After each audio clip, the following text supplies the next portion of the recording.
किसी ने बड़े कमाल की बात कही है कि कितना अकेला हो गया है आज का इंसान, अपने ही घर में अपनों को ढूंढता है। नमस्ते दोस्तों, मैं हूं आरजे कार्तिक। एक बहुत छोटी सी कहानी एक सेठ जी की जो गांव में रहते थे। बड़ी सारी जमीन थी, हवेली थी, सब छोड़ छाड़ के शहर में आ चुके थे। शहर में 4 बेडरूम का उनका घर था, 2 बेटे थे, बच्चों को पढ़ाया लिखाया, बड़े हुए, जॉब करने लगे और अचानक से विवाद बढ़ता गया। प्रॉपर्टी को लेकर के डिस्प्यूट होने लगा। आए दिन घर में झगड़े होते थे और एक दिन तो हद हो गई, दोनों भाई मरने मारने पर उतारू हो गए, हाथापाई होने लगे। ये वहीं हो रहा था जहां लिविंग रूम था उनका, जहां हॉल था। जब ये हो रहा था तो वो जो सेठ जी थे वो जोर जोर से पेट पकड़ के हंसने लगे। दोनों भाइयों को समझ में नहीं आया कि क्या हो गया है। उन्होंने कहा, पापा यहां झगड़ा चल रहा है और आप जो है हंसते चले जा रहे हैं। पिताजी ने कहा, बात ही ऐसी है, तुम इतनी छोटी सी बात के लिए इतना झगड़ा कर रहे हो। हमारे पास में तो अनमोल खजाना है, वो दिखाता हूं तुम्हें, चलोगे? दोनों भाइयों के कान जो थे सुनने के लिए तैयार थे। कहां पर है, कहां चलेंगे, कैसे चलेंगे? पिताजी ने कहा, अरे सुनो सुनो, आराम से सुनो। पहली बात तो तुम झगड़ा नहीं करोगे तो मैं लेके चलूंगा, प्रेम से चलेंगे। उन्होंने कहा, ठीक है जी, 3-4 दिन की छुट्टी ले लो, चल कर आते हैं। अगली सुबह वो बस यात्रा के लिए तैयार थे। 10 घंटे का रास्ता था, बहुत ही इंटीरियर में जाना था, अपने पुराने गांव में जाना था जहां रहते थे। दोनों भाई बस में बैठ गए, पिताजी बैठ गए। अंदर जब गए बस में, देखा कि 2 ही सीट खाली थी, जाने वाले 3 थे। तो पापा के पास में एक बंदा बैठ गया, फिर दूसरा भाई खड़ा रहा। थोड़ी देर के बाद में एडजस्ट करते चले गए। एक बार एक बैठ रहा था, दूसरा बैठ रहा था। 10 घंटे की वो लंबी यात्रा समाप्त हुई, लेकिन दोनों के चेहरे पर कोई फ्रस्ट्रेशन नहीं थी, बल्कि एक्साइटमेंट था कि वो क्या है अनमोल खजाना जो देखने के लिए जा रहे हैं गाँव में। गांव में पहुंचे तो पिताजी के पुराने जानकार मिल गए। नमस्कार करते हुए, हाय हेलो करते हुए आगे बढ़े और गांव के आखिरी कोने पर पहुंचे तो दूर से दिख रही थी एक हवेली जो जिसके पास पहुंच चुके थे। लेकिन जैसे जैसे पास जाते गए उन्हें दिखाई दिया कि हवेली खंडर हो चुकी है।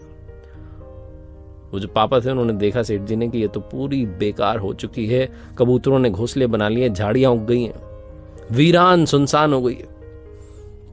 और जहां उन्होंने ये देखा, वो हवेली के बाहर ही बैठ करके रोने लग गए। रोते चले जा रहे थे। दोनों भाइयों को समझ में नहीं आया, पापा को क्या हो गया? पूछा, पापा क्या हुआ? पिताजी ने कहा, याद करो वो बचपन जब तुम इसी आंगन में खेला करते थे। शायद तुम्हें अच्छे से याद ना हो, तुम बहुत छोटे थे, हम तुम्हें लेकर के चले गए शहर में। तुम्हें पढ़ाना था, लिखाना था, आगे बढ़ाना था। तुम्हें पता है जो हवेली है, इसके लिए मैंने अपने बड़े भाई साहब से झगड़ा कर लिया था और हम भी दोनों भाई के बीच में झगड़ा इतना बढ़ता गया, मैं तो मरने मारने पर उतारू हो गया। बड़े भाई साहब ने बड़ा दिल दिखाया, उन्होंने कहा, तू रख ले हवेली। वो विदेश में जाकर के बस गए, लेकिन उस दिन के बाद आज तक मुझसे बात नहीं की, मुझसे मिलने नहीं आए, मेरा हालचाल नहीं जाना। इस हवेली के चक्कर में मैंने अपने बड़े भाई को खो दिया। और कल जब मैं तुम्हारा झगड़ा देख रहा था तो मुझे लगा कि तुम मेरी जैसी गलती कर रहे हो। ये देख रहे हो हवेली जिसके लिए लड़ाई लड़ी थी, आज इसमें कबूतरों ने घोंसला बना लिया। एक बात बताओ भी, जिस बस में हम आए, क्या वो सीट हमें हमेशा के लिए मिल सकती है? दोनों भाई हंस करके कहने लगे, पापा क्या बात कर रहे हो? बस की सीट कभी परमानेंट होती है क्या? बस तो चलती रहती है, सवारियां बदलती रहती है, दूसरा आता है, तीसरा आता है, बैठते रहते हैं लोग। तो पिताजी ने कहा, क्या तुम उसके लिए झगड़ा कर सकते हो? दोनों भाइयों ने कहा, झगड़ा क्यों करेंगे इतनी छोटी सी चीज के लिए? सेठ जी ने कहा, बस यही तो समझाना चाह रहा हूं, इतनी छोटी सी चीज के लिए झगड़ा क्यों कर रहे हो? ये भी तो बस की यात्रा है, कोई आएगा फिर कोई आएगा, सीट पर सवारियां बदलती रहेंगी। उस सीट के लिए झगड़ा नहीं करना जो थोड़ी सी देर के लिए मिली है। मैंने अपने भाई से झगड़ा किया और भाई को खो दिया, हवेली मिल गई, लेकिन हवेली आज किसी काम की नहीं है।